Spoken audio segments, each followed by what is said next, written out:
नमस्ते, मैं doctor Rohit Allat, consultant gynaecologist laparoscopic surgeon, Gurjar Shri hospital Sanawat. 26 जनवरी के रात 7:30 बजे हमारे पास एक पेशेंट आया था, ज्योति मौर्य। जो पेशेंट पिछले 16 से 17 घंटे लेबर पेन में मतलब दर्द में था। उसके पहले 2 बच्चे नॉर्मल डिलीवरी से हुए थे।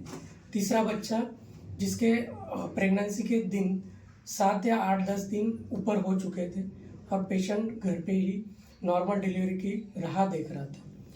ऐसी स्थिति में 7:30 बजे ये पेशेंट हमारे हॉस्पिटल में आया। पेशेंट को देखने के बाद ये पता चला कि बच्चा जो है बड़ा है, दिन ज़्यादा ऊपर होने की वजह से वो नीचे के रास्ते से नहीं आ सकता था, जो अटक गया है। ऐसी स्थिति में प्रेगनेंसी जो डिलीवरी के दर्द थे वो 17 से 14 घंटे तक चलने की वजह से बच्चेदानी फटने के कगार पे थे।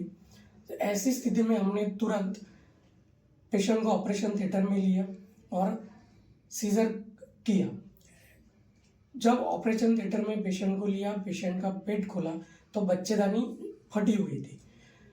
इसका कारण है कि बच्चा जो है कम से कम 10 से 12 घंटे तक अटका हुआ था, जिसके चलते दर्द जो बढ़ रहे थे और बच्चेदानी जो है वो फट गई थी। ऐसी स्थिति में हमने बच्चे को बचा लिया और बच्चेदानी जो है वो बहुत ज़्यादा ब्लीडिंग हो रही थी, पेशेंट का ब्लड प्रेशर फॉल हो रहा था।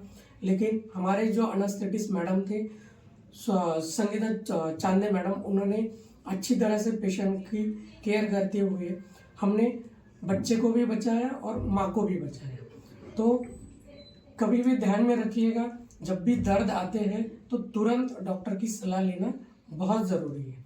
हमारे साथ है पेशेंट के हस्बैंड सुमित मौर्य।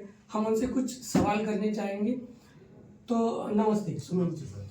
26 जनवरी के रात में क्या क्या हुआ था, आप दर्शकों को बताना चाहोगे? सर, सुबह से दर्द चालू हुआ था रात में 1 बजे समथिंग 25 तारीख की नाइट में जी। वो दर्द चला करीब, हम समझे कि पहले जो डिलीवरियाँ हैं वो भी नॉर्मल होगी, तो तीसरी का भी चांस नॉर्मल ही है, इसलिए हम वेट किया करें घर पे बैठे बैठे। बाकी फिर दर्द ज़्यादा होने लगा, सहन नहीं हो रहा था, तो उस बीच में फिर अस्पताल आ गया, गुजर हॉस्पिटल। वहाँ पर आके आपसे मिले, आपने डिसीजन लिया कि नॉर्मल डिलीवरी नहीं होगी, ऑपरेशन से ही करना पड़ेगा। तो आप घर पे कितने घंटे तक वेट कर रहे थे? 14 से 18 घंटे वेट किया था। फिर भी नहीं हुआ, है ना? दर्द ज़्यादा बढ़ गए तो आप हॉस्पिटल में। तो ऑपरेशन के दौरान मैंने आपको कुछ चीज़ें बताई थी, तो क्या क्या बताया था, आप दर्शकों को बताना चाहोगे? सर, ऑपरेशन के दौरान आपने बताया था कि टाइम ज़्यादा हो गया है दर्द लेते लेते, अब कंडीशन बहुत ज़्यादा खराब हो गई है। जी, क्या कंडीशन खराब हो गई थी? मतलब कंडीशन ये थी, बच्चेदानी में बच्चा अटक गया था, फटने के फुल चांस थे उसके, 1 आध घंटा और लेट जाते हैं तो माँ और बच्चा दोनों नहीं बच पाते। ठीक। और बच्चेदानी फट गई थी, ये मैंने बताया था। और सर बताया, ब्लीडिंग बहुत ज़्यादा हुई थी, तो अपन कितने खून की बोतल कितनी चढ़ाया था सर अपन? जी, ठीक।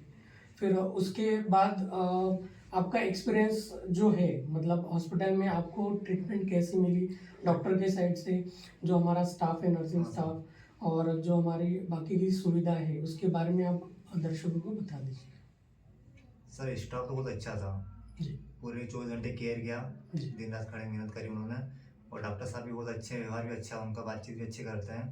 उन्होंने समझाया कि ऐसी स्थिति में ऐसा होता है, बाकी आपके साथ ज़्यादा कुछ हो गया था। ज़्यादा कुछ हो गया था मतलब क्या हुआ था, क्या बताया था? सर, कंडीशन ऐसे हुई थी कि वो बच्चा अटक गया था और बच्चेदानी फट गई थी। तो ऐसी स्थिति में जब बच्चेदानी फटती है तो जो मरीज होता है उसकी जान पे बन जाती है, जान को खतरा हो जाता है और बच्चा भी पेट में शांत होने की चांसेस बहुत ज़्यादा होते हैं। तो ऐसी स्थिति में हमने तुरंत पेशेंट को ऑपरेशन थिएटर में लिया, बच्चे को जल्दी से बाहर निकाला और बच्चेदानी जो ऐसी स्थिति में कभी कभी बच्चेदानी ब्लीडिंग अगर बंद नहीं होती, फटा हुआ जो हिस्सा होता है वो हमने सील दिया था। और ऐसी स्थिति में अगर ज़्यादा ब्लीडिंग होती तो बच्चेदानी निकालने की भी संभावना थी, लेकिन हमने थोड़ा वेट एंड वॉच किया, देखा जितना हो सके हम लोगों ने प्रयास किया कि बच्चेदानी ना निकालें, और वो हमारा प्रयास सक्सेसफुल रहा। और 5 दिन बाद हमारा पेशेंट 4 दिन तक आईसीयू में रहा। आईसीयू में अच्छी केयर हुई, 3 बॉटल हमने खून की लगाई, अच्छा एंटीबायोटिक लगाए और 5 दिन बाद हमारा जो पेशेंट है वो स्वस्थ आईसीयू से बाहर निकल आया और आपके सामने है। तो अपन थोड़ा सा पेशेंट से भी जानकारी लेंगे कि आप क्या कहना चाहोगे। आप ठीक है, इसको काटना बस ये एक मिनट बस। देखो हम क्यों कर रहे हैं कि थोड़ा सा कंट्रोल के पड़ तो गए होश थे। ही नहीं था उसमें। हाँ, तो ये चीज आज मैं बची और मेरे लिए वही बहुत बहुत है। मैं तो सर को धन्यवाद करना चाहती हूँ जो सर ने मुझे इस हालत में मेरे को संभाल लिया। ज्योति जी है ना।